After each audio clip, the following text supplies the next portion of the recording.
लेख ही देवाने आपल्याला आयुष्यभरासाठी दिलेली अनमोल अशी देणगी आहे. लेख म्हणजे आयुष्यभर आईवडिलांचं जपणारं मन. लेख आईवडिलांचं कधीही न संपणारं धन.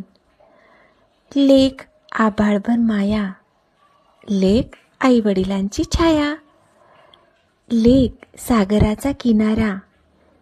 लेख थंडगार पाण्याचा झरा.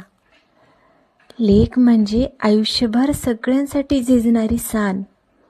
म्हणून तर तिला असते प्रत्येक नात्याची जाण. आई ही आपले सगळे स्वप्न पूर्ण करू शकत नाही, म्हणून देवानी लेकीला जन्माला घातलं. प्रत्येकाच्या नशिबात वडील असतात, पण प्रत्येकाच्या नशिबात लेक असते असं नाही. सगळ्यात जास्त मुलीला तिच्या वडिलांची काळजी असते, म्हणून वडिलांना प्रत्येक क्षणाला तिची कमतरता भासते.